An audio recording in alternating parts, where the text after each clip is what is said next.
Hello, Geminis, and welcome to your horoscope for February 2024. If you are new here, welcome. And if you're a returning viewer, welcome back. And thank you for joining me today. So here today, I'm going to discuss the most important event in February, and I'll tell you how they will influence your zodiac sign, more specifically your ascendant sign on a deeper level. So here you can also watch for your moon sign and your sun sign if you wish. However, prioritize your rising sign if you can.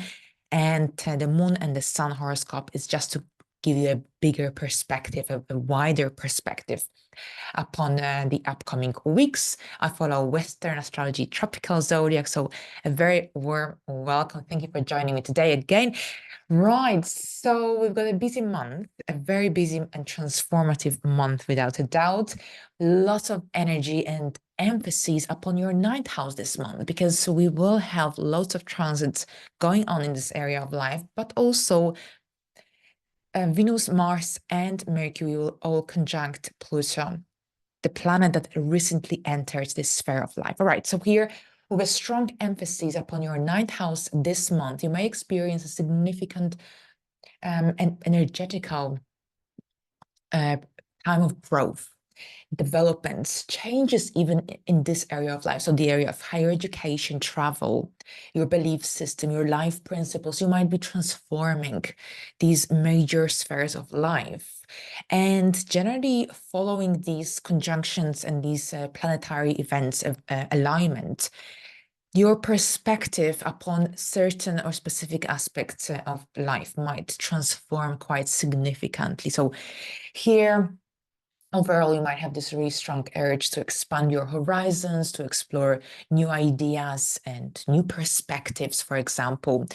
Now, there could be also this strong urge to travel and perhaps also to further study, or you could be also engaged in some research studies, for example, as well. This is also a time of increased intellectual curiosity, but also spiritual exploration, depending on your circumstances. Now, it's essential to generally remain open to new ideas, to new perspectives as well, even if they challenge your existing belief system or your existing life philosophy. Now, at the same time, throughout the month, you might have to confront some of your fears, some of your insecurities that are holding you back from following your purpose, from following your aspirations, your dreams. Now, this is all about also embracing new and perhaps more adventurous, more courageous approach to your life and your goals. Now, this is also a very powerful time, powerful month for personal growth, personal transformation.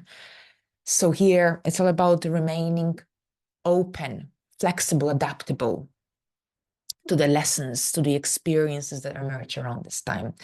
Now, on the 5th, Mercury will move into Aquarius, into your ninth house, where Pluto is present. Of course, every planet that enters this house, especially, yes, at the beginning, it will conjunct Pluto. And there is this massive intensity. Of course, for you, this is a big deal because Mercury is your ruler.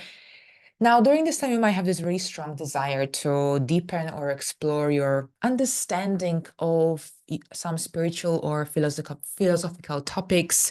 You might feel a need to question your belief system.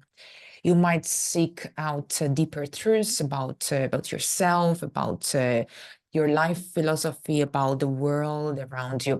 So generally, this is a month when you'll be very curious, when you will want to get to the root of any questions you may have, of any ideas that come into your mind, whatever that you want to initiate connected to studying, learning, new experiences.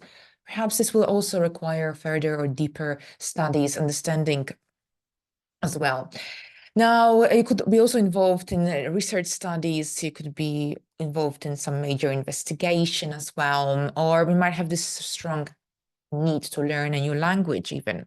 Now, we've got a new moon in Aquarius on the 9th at 20 degrees, which connects, well, it doesn't really connect to any previous story, but the first fruits of this cycle will be visible around November 2024. So also keep it in mind if you're going to launch something significant, meaningful for you. Right, so yes, a new moon is about new beginnings, an opportunity for a fresh start. And here again, this could be about learning, this could be about implementing some changes into your belief system, life philosophy. Perhaps you're planning a trip, a travel, or you want to start an education course of some sort. Whatever it is, we've got a square to Uranus in Taurus at this point, which is in your 12th house.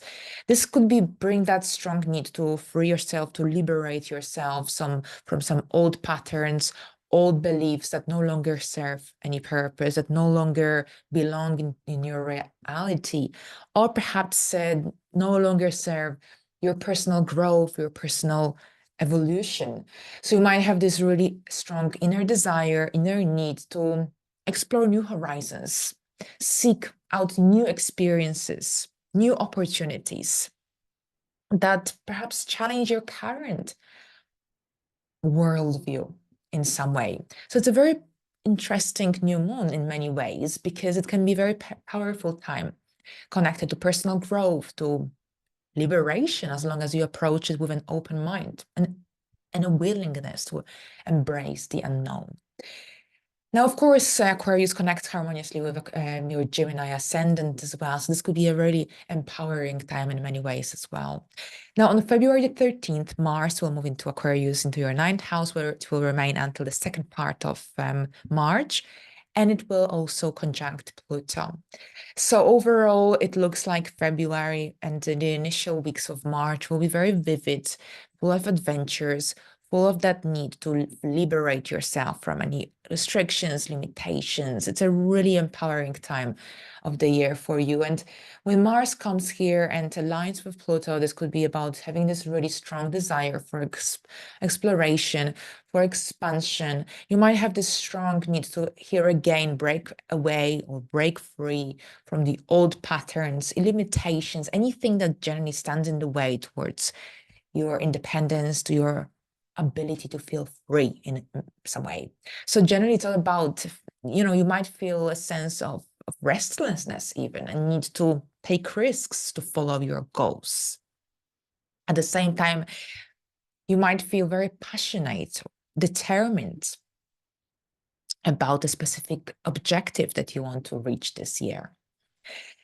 Right. So when Venus comes here on the 16th, so 16, 17, we've got Venus and Pluto conjunction. So yes, for some, this could be a time when you meet some really influential people throughout the month of February that will have a very transformative influence upon your life in some way.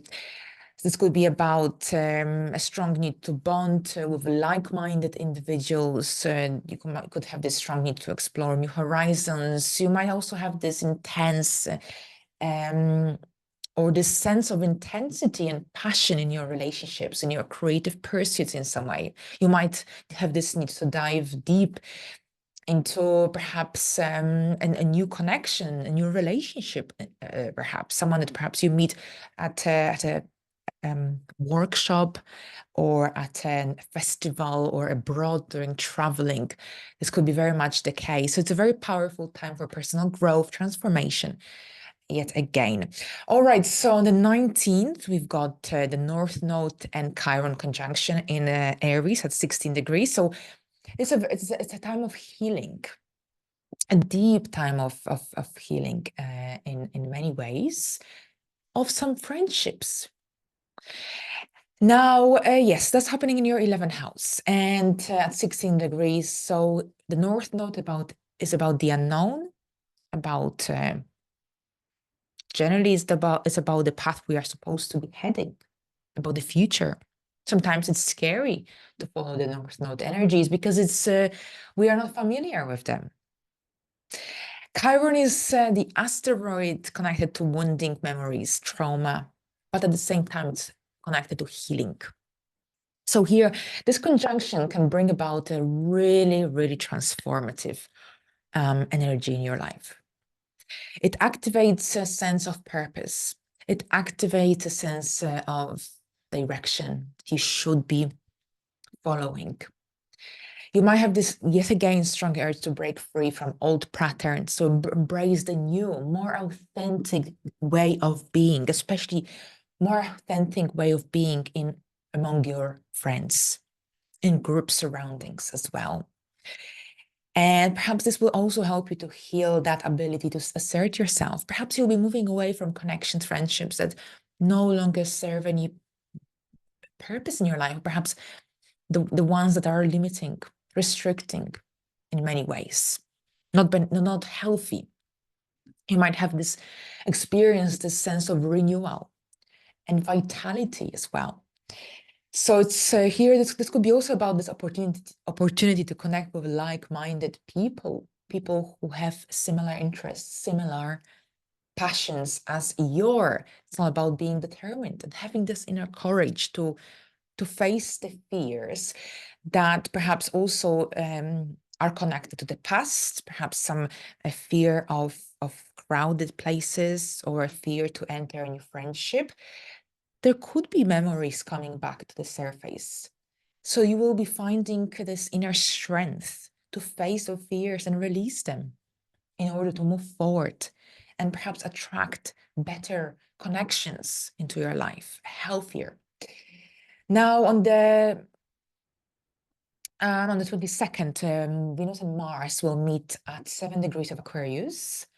So during this time, you could experience this strong sense of excitement and passion, and you could be engaging in some meaningful projects, conversations, something that could help you to expand your horizons, wisdom. This could be about engaging with someone else in some amazing, deep, life-changing even experiences. So overall, whatever that you do around this time, this could be a time of growth, personal growth, transformation. This could be about deepening your connection with another person, something connected to exploring new horizons, new ideas and new perspectives as well. Now we end the month with a full moon in Virgo happening on the 24th at 5 degrees. So this full moon is connected to the cycle that started in August 2022. So see whether you can remember anything from that period in time, because this full moon could bring more clarity, more awareness in regards to a home and family related situation. I think this is a significant full moon because we will start eclipses on Virgo and Pisces axis. Well, they will start this year, but next year they will be even more significant and more activated as the nodes shifted on these areas of life. So now something needs your attention here in this area of life. You could be also completing a renovation, or you could receive a delivery. This could be about someone in your family needing your support and help. Now we've got an opposition to Saturn in your 10th house. And this opposition may highlight a need to balance your personal life and your professional life, or the responsibilities in these areas of life, or perhaps the responsibilities in your professional life as you navigate the demands of your home life. So it's all about finding this healthy balance. If you dedicated too much energy into your outside world, then this full moon will make it visible, noticeable, and perhaps will prompt you to pay attention to a home-related matter that perhaps you overlooked or didn't pay enough attention to. This could be also, yet again, a time when you might have to confront and overcome some old patterns, some limitations that are holding you back. So something from the past might also come back in the way of, well, in your thoughts, in your dreams. So here again, it's you might have to face a certain energetical push that you could be finally able to let go of. Now, so yes, it's all about being present, but at the same time, here be mindful, because this full moon could also create this tendency towards self-criticism, and they're potentially limiting, if not restricting, perhaps some energy. So it's all about working with these energies in a healthy way, staying grounded, seek support from a friend or a family member if you're struggling with a situation that emerges around this time. All right, so we'll explore this further closer to the day. Thank you very much, Geminis, and have a good month. And until the next time, bye for now.